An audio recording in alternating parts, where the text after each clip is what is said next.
Buenas tardes, mi nombre es Juan Andrés Toro y junto con mi equipo, el equipo 8 del curso de diseño de plantas, llevamos a cabo el diseño de una planta de producción de mermelada a partir de maracuyá. Aquí vamos a describir ciertos elementos de este proyecto. Aquí en una diapositiva de contenido, primeramente vamos a hablar de lo que fue el modelamiento del proceso. Entonces, para esto se basó inicialmente en el diagrama PDF de la planta. Este describe los equipos utilizados en el proceso y la organización de corrientes y operaciones unitarias en el proceso. A partir de esto, con el software Aspen Plus se pudo llevar a cabo una simulación teniendo en cuenta todos los elementos y equipos presentes en el proceso para obtener lo que son los balances de materia y los balances de energía para cada corriente.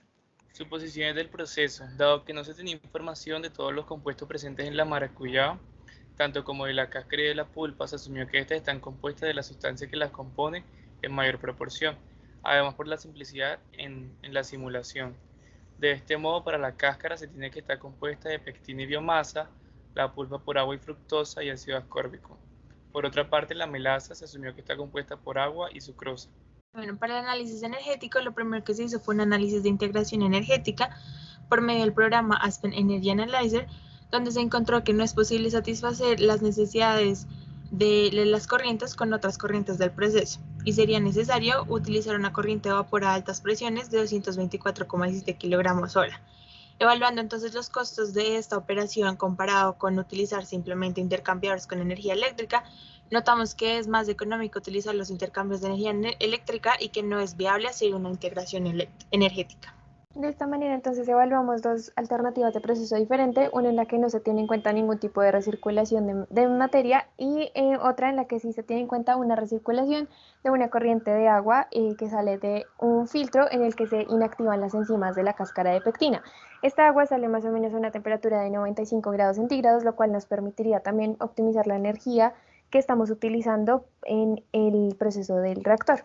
De esta manera encontramos entonces que, dado que esta recirculación nos genera la eliminación de uno de los intercambiadores y además pues se optimiza la energía, los costos debidos a los costos energéticos están disminuyendo en aproximadamente un 40%, por cuanto esta opción de recircular esta corriente de agua es bastante positiva para nuestro proyecto. Ahora bien, teniendo en cuenta estas dos alternativas, se realiza el análisis energético y exergético del proceso, teniendo en cuenta primero que las eficiencias de los intercambiadores con y sin la recirculación, si bien no tienen ningún tipo de variación, dado que la recirculación permite eliminar uno de los intercambiadores, están así pues disminuyendo bastante los costos de operación, dado que pues elimina por completo un equipo. Ahora bien, teniendo en cuenta pues el análisis exergético, podemos encontrar que se disminuye la energía total disponible, la energía aprovechable, debido a que se está eliminando pues uno de los intercambiadores, además de que también se disminuye la energía aprovechable del reactor, dado esta recirculación de materia prima, tal como se puede ver en pantalla. Si bien esta energía aprovechable disminuye, es posible utilizarla tanto en los filtros como en los diferentes filtros que se usan en el proceso para poder optimizar esta energía como trabajo futuro. Finalmente, tenemos un análisis de uso racional de la energía, en donde discutimos que la recirculación ayuda a disminuir el impacto ambiental de nuestra planta, así como el uso de la energía aprovechable, que les comentó mi compañera previamente. Por otro lado, se analiza el uso de paneles solares como fuente de energía limpia y renovable, debido a que estos, aunque tienen una inversión alta, tienen un mantenimiento económico y una vida útil también alta. La unidad crítica seleccionada para el proceso de E-Jelly fue el reactor batch, donde se mezclan los diferentes reactivos para la elaboración del producto. El volumen del reactor se determinó que fuese 4,616 metros cúbicos. Para el diseño del reactor se usó el siguiente esquema. Se puede observar el diseño del reactor junto a los accesorios válvula y bond en la parte derecha.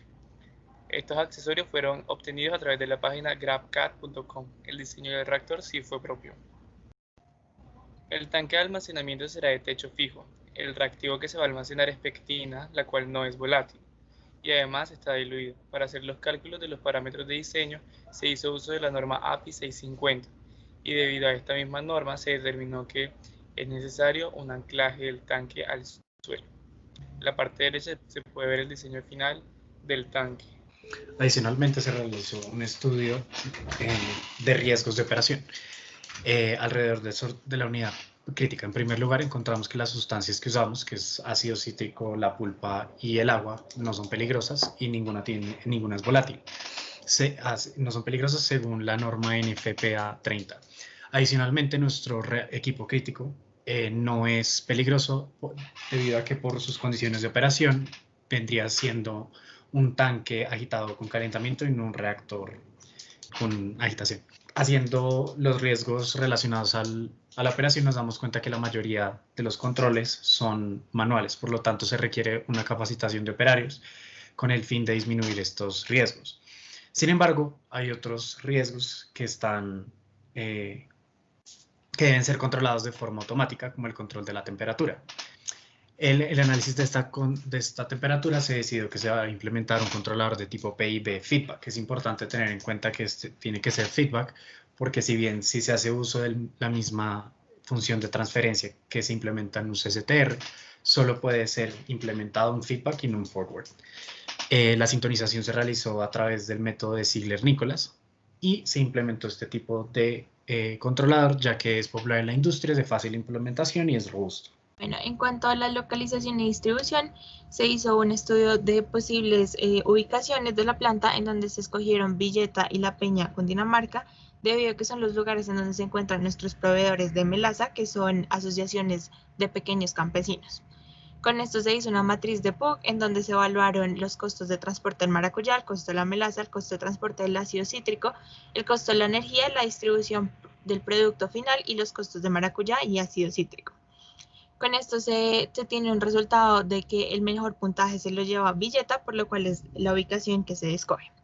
Con esto entonces se evalúan las condiciones climáticas y topográficas de la ubicación en un lote que se encuentra en pantalla y donde se tiene que la altitud de Villeta es de 850 metros sobre el nivel del mar con una humedad del 90%. Asimismo tiene una temperatura de 24,7 grados centígrados y una presión atmosférica de 1,011 atmósferas. Estas condiciones se acercan a las condiciones estándares de nuestra simulación.